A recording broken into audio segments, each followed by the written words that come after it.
Is put to me before you try to interrupt again. Only if you don't lie. Let him answer, please. First of all, let him answer, please. But all right. First of all, I'm not going to keep being talked over by this Islamist blowhard.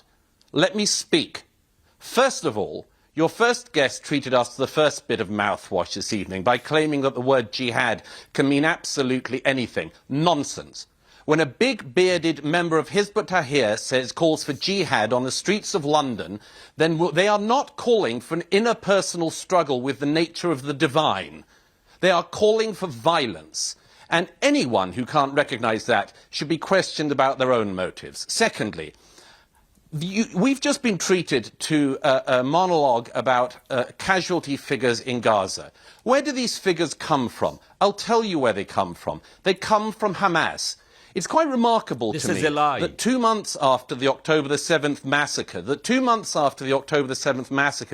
Israelis still don't know the precise number of people murdered on October the 7th. There's a reason for that, because it takes time to work out massacres of that scale. One of the striking, you know, I just don't know if either of your guests are going to allow me a word in. Because you are lying, and even the numbers from Israel, from the IDF, which are not accredited. No. You will, these are your it's numbers. really interesting hearing somebody who presents themselves as a moderate being a spokesperson for Hamas. So let me continue.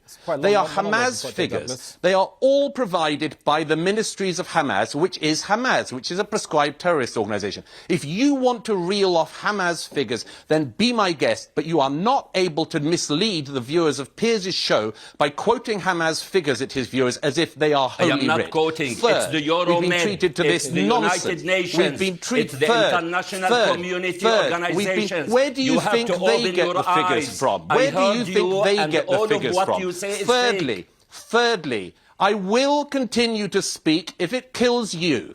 Thirdly, World War II.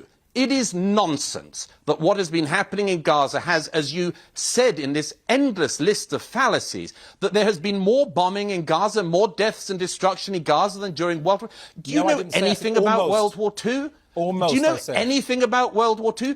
In Dresden alone, Germany. Do you know anything about World War II? In Dresden alone, take one German city. Take one German city. The destruction was on a scale totally dissimilar to what's been happening in Gaza. I'm taking London. I'm very interested. I'm very interested, and I will, once again, I will finish this point, even if both of these blowhards let me ask Douglas one question. No, it's important because he mentioned that in one of his interviews. Okay, I'm going to come back to you both. Let me ask Douglas one question. Douglas, specifically about the doctor. It is very important for your viewers to hear the following definition. The definition of terrorism is the deliberate targeting of innocent civilians. That is what Hamas specializes in. That is what Hamas did on October the 7th. And that's what is happening in Gaza also. Is what Israel is doing terrorism? No, for the following reason. And again, you can lie about this if you want, but do not expect not to be challenged about it. What the IDF is doing is the same manner of war as the British Army, the American Army, and all other armies in the civilized world.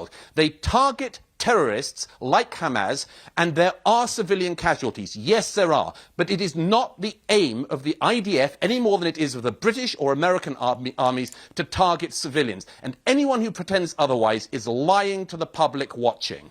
All right, Douglas, final question before I go back.